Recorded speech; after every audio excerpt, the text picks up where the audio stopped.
Am I the a-hole for declining to celebrate Christmas with my boyfriend's family and then not inviting him to my family's celebration due to his skin color?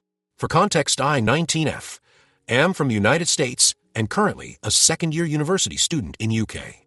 My boyfriend, 23M, is British, recently finished his master's, and is now working. We've been dating for 10 months, and he's my first boyfriend. He's been nothing but understanding, kind, and supportive throughout our relationship. I've met his parents and siblings twice, and both times were wonderful.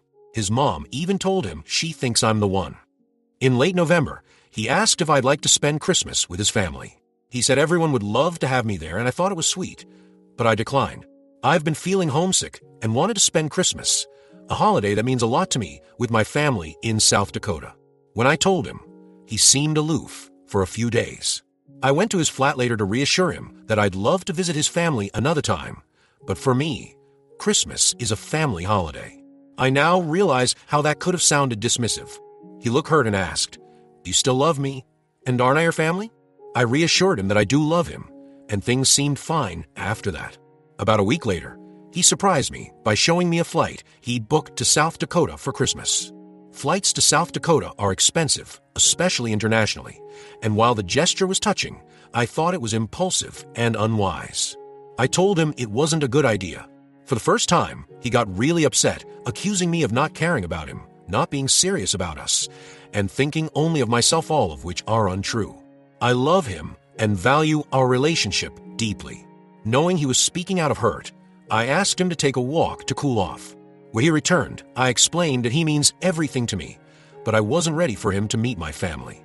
To be honest, I'm nervous about how my family would react. I'm white, he's Arab, and my family in rural South Dakota is not exposed to diversity. They've made ignorant, racist comments in the past. While they'd likely be polite to his face, I fear they might say something offensive or jokingly inappropriate. They also assume Arab equals Muslim, even though he's Christian. This ignorance embarrasses me, and I don't want to put him in a situation where he might be hurt. I didn't tell him any of this, though. Instead, I said I felt it was too soon to bring someone home, as in my family. That's often a precursor to engagement, which is true. He asked if he wasn't good enough, and I reassured him that he's perfect. He then mentioned that the tickets were non-refundable. I started crying, apologizing for wasting his money, and saying how much I wanted him there, just not right now. He asked me to leave and said he needed space. I flew back home nearly a week ago, and since then, we've only had brief phone conversations. He still texts me, "I love you" and "good night," but he's clearly distant and hurt. I don't know if there's anything I can do to fix this or reassure him. So, am I the a-hole? Verdict, a-hole. Editor's note: OP received mixed reactions of YTAs and NTAs. YTA was based on the details where OP was not clearing up regarding racism issues from her family and their background. NTA was for what OP did, as her relationship isn't even a year yet. Relevant comments. Commenter 1. YTA: your family is pretty racist, and you might as well tell him that now. Their reaction is going to be the same if you brought him there now or 5 years from now. Your intent is selfish in nature. You're not protecting him. You're protecting yourself from the criticism you're going to get. He's hurt now. Wait till he meets your parents and realize you kept such a massive thing a secret. OP, my immediate family, mom, dad, and sister, are very open and totally fine with me dating him. It's my extended family, grandma, aunts, uncles, and cousins I am extremely worried about. Commenter 2. No one is an asshole limo, but you've both made big errors. Buying a non-refundable international flight without telling you is very unwise, like you said. But you're not being a good partner by hiding the truth about your family from him. You're 19, so I'm not going to say white EA, but this is an asshole move.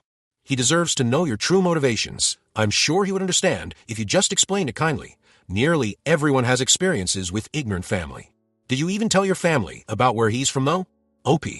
My entire family knows his race. My immediate family, parents and sister, are in full support, and it doesn't bother them at all. My extended family, grandma, aunts, uncles, and cousins, have already made racist remarks about him. Most of them they try to pass off as jokes. Commenter 3. Do you push back against that? Have you made it clear to them that this is serious, and they need to cut out? Unless you're planning to go low contact with your family and live in the UK full time, this isn't going to end well. Trying to just push the meeting off into the future. OP. My BF and I want to live together in the UK once I graduate. My family doesn't know this yet, and I think this would be another reason to get mad at him. They were already livid about me going to another country for uni. As for their racism, I have told them I didn't appreciate it, but most of the comments I have heard through my sister after they happened. Commenter 4. Bold of him to book non-refundable plane tickets without talking to you. Pretty huge red flag. TBH. You've been together 10 months. He needs to chill the fudge out. This seems controlling and clingy. When you get back, you need to be honest with him that you weren't sure your family would behave, and also that you felt him buying tickets was presumptive and moving too fast. You're 19. You don't need to rush things, and he needs to respect your boundaries. OP. Thank you so much. This was really helpful. Folded hands. Update number 1. 2 days later. My boyfriend, 23M, and I, 19F, have been dating for 10 months now. He's from the UK, where I study at university, and I am currently back in the USA for winter break. I made a horrible mistake about how I handled his invitation to Christmas and refusing to let him come to mine in another Reddit post of mine. Yesterday, I decided to call him and try to fix things, since what I did was so wrong. I explained my family's issues with racism, he's Jordanian and I'm white, and how I was wanting to protect him and trying to handle my family's problems before he gets introduced. I acknowledged that I should have told him and handled it poorly, but would be honest with him from now on. I also told him that I had a conversation with my family about my relationship and told them any racist behavior from their end would be completely unacceptable. Initially, he was understanding of my situation. He said my family didn't change the way he felt or viewed me. He was glad I was honest, and he apologized for his reactions earlier. After a while, he said that after what happened, we should lay some ground rules for each person in our relationship. I thought it was going to be things like honesty, trust, consideration, etc. Instead, he literally gave me things I must do in order for this relationship to be successful. Firstly, he told me I couldn't make decisions about things without him first. He basically said that relationships require sacrifice and compromise, and with big things such as Christmas, vacations, etc., I would need him to be okay with me doing these things. He said it was childish of me to be in the habit of doing whatever I want. Secondly, he told me I should distance myself from my family. I actually understand his reasoning here, considering how some of them are racist and not great people. I told him it was complicated, because I still love them despite this, which might make me just as bad. Not sure. I can still see where he was coming from, so I told him that if they ever made a racist comment about anyone in front of me, I would try to educate, and if that didn't work, I would distance myself. He then said I was playing middleman, and that was unfair to him. He said in a few years when we get married, I would have to make the choice. He finally told me he wants my location on at all times, and wants me to go low contact with my male friends, most of which are gay anyways. I told him a lot of these rules seemed over the top, and in the most patronizing tone, he said, "You've never been in a relationship before, and I'm older than you, so you should listen." The moment he said that, I thought it didn't sound like him at all. Most of the time, he is the most easygoing and relaxed person, so I couldn't believe it. I told him I didn't appreciate being talked to like a child, and if he wanted to be someone's father, then he should look for another person. He said that while he still forgave me for what I did earlier, my behavior was a testament to how immature I am. He then said we would continue this conversation another time, and hung up before we could even say goodbye. I feel like I partially caused this shift in his behavior by inadvertently making him insecure because of my refusal to let him come. Before this, he was honestly the last person I would ever consider getting insecure. He is very good looking, has a good career, and has always been confident, so I would never think he would act this way. It breaks my heart to know that I caused his actions, and want to know how I can convince him to let go of the rules so things can go back to the way they were? Or AITA for declining to follow the rules, and should I just follow them? Edit. I've been in this relationship for 10 months and really do love him. I told my friends the things he said, and they reiterated the points made here, but I guess it's hard for me to wrap my head around how he could go from such a good guy to this. I'm not sure what I'm going to do yet, but please be mindful that it's a lot more difficult for me to look at this objectively. Second edit. I appreciate everyone's comments and support. I have read every single comment and have thought about my relationship all afternoon. I cried when I realized I must end things. I will be calling/texting him tomorrow morning and breaking up. Relevant comments. What is OP's boyfriend's religion and his family's background in UK? OP. He's not Muslim, but Christian, and his family has lived in the UK for 3 generations. Commenter 1. OP. I'm going to be brutally honest here, even if I get downvoted to hell. Keep in mind, I've read your first post. 1. He comes from a misogynistic culture, even if he's not Muslim. And it's showing. Why?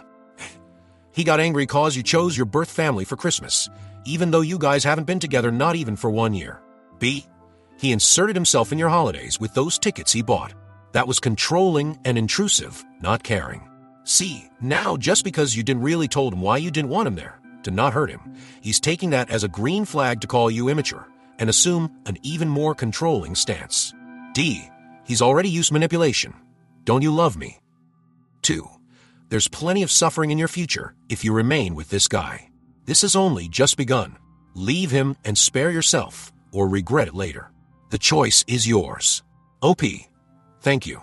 I have really absorbed everything you said and what others have said, and I'm going to break things off. I am not sure if I should until I am back, so it's in person, or if I should just do it over the phone. It feels mean to just break up over the phone, and since our relationship is long-term, shouldn't I just do it when I get back? Does Opie live with her BF? And what do her friends think of the relationship altogether? OP. We don't live with each other. Sometimes I stay over at his flat, but I live in my Unicom. My friends in the UK really like him.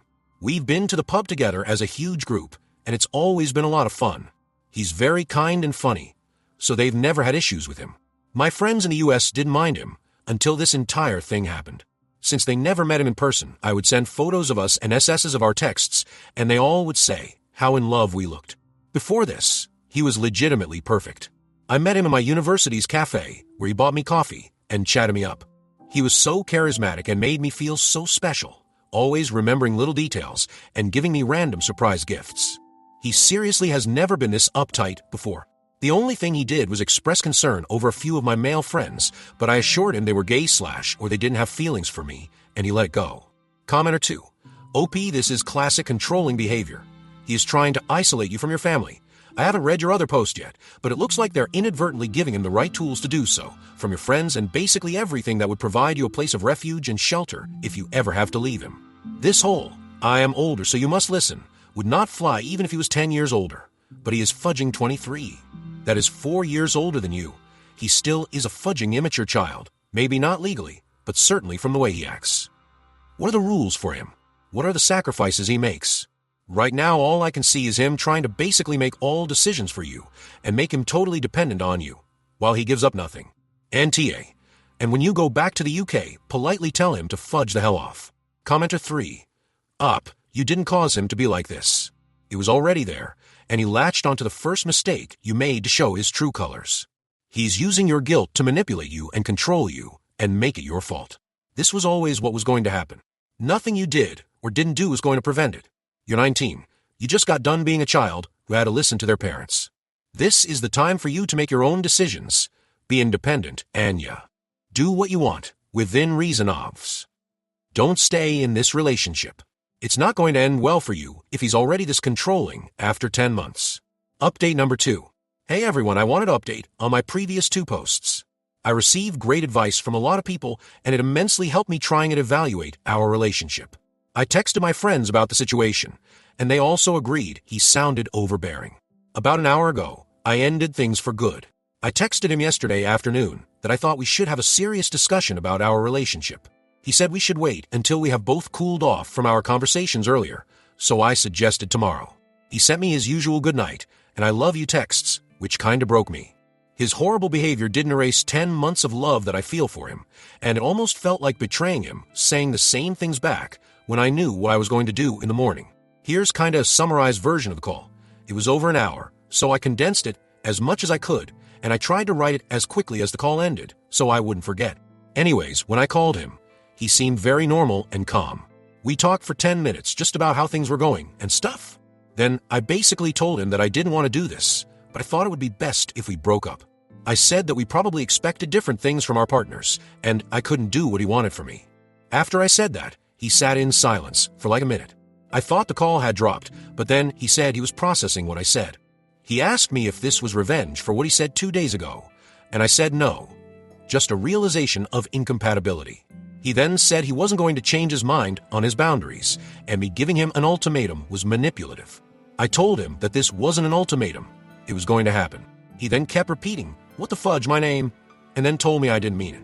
He asked me if I loved him still, and I said yes. And then he said he knows I'll come back. I said this was it. He said something about how we need each other and went on a rant, but I don't remember that much of it because I was crying at that point. I cut him off at the end and just said goodbye. He said he would never forgive me and I would never see him again since he was that awful, and then hung up.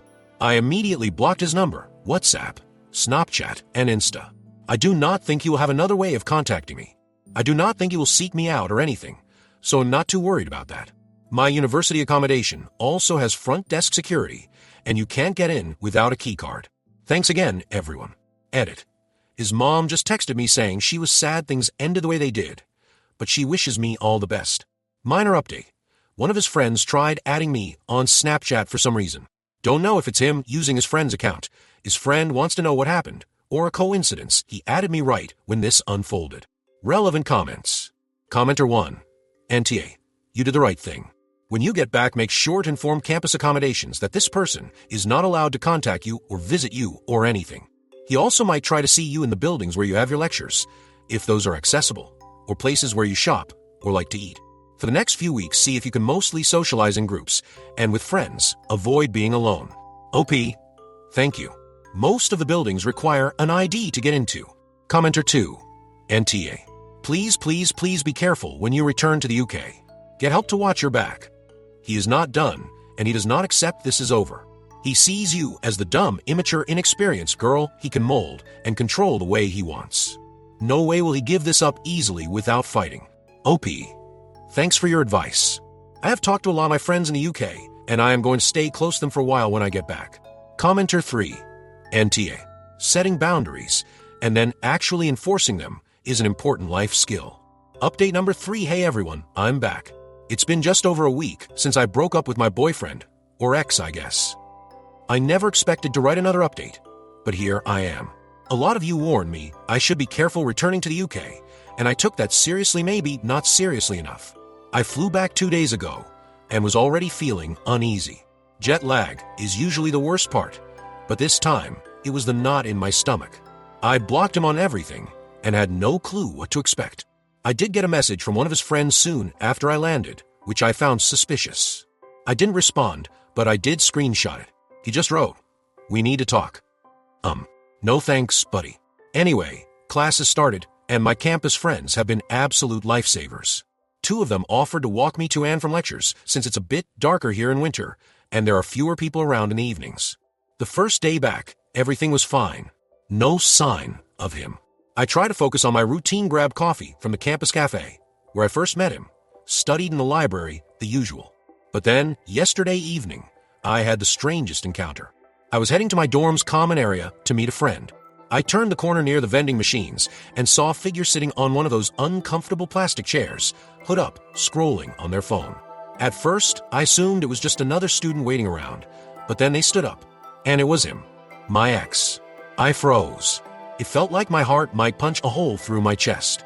He looked tired or maybe just upset. We locked eyes, and I must have looked like a deer in headlights because he held up his hands in a surrender gesture.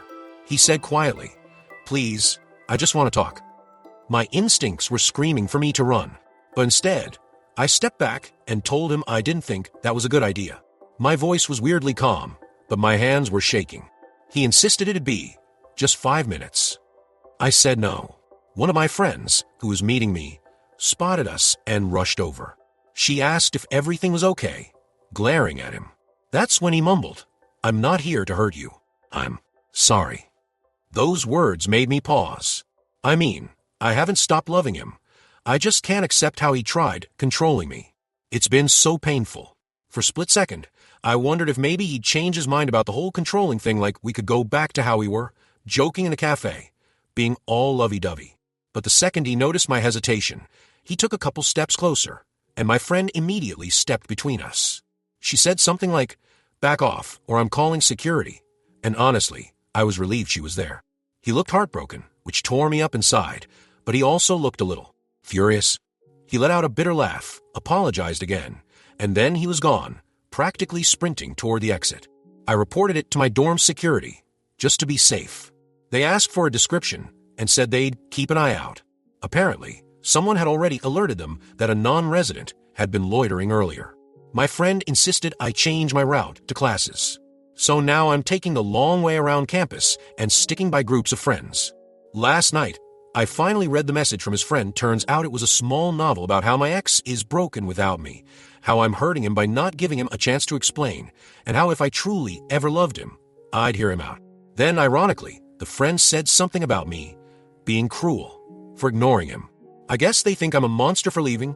Honestly, I feel guilty, but also angry. I'm not cruel. I was just looking out for myself. I mean, he practically demanded my location 24/7 and wanted me to distance myself from everyone who wasn't him. That's not normal, right? Still, I keep wondering if I pushed him too far by lying about why I didn't want him to come to Christmas. Did I shatter his trust so badly that he felt he had to tighten his grip? My mind spins in circles about what I could have said or done differently. Anyway, my ex hasn't contacted me directly since that hallway encounter. My phone's been quiet, which is both a relief and a bit unsettling. I know some of you might say, report him to the campus, get a restraining order, but part of me still believes he won't do anything beyond awkward attempts at talking. I guess that's all there is to say for now.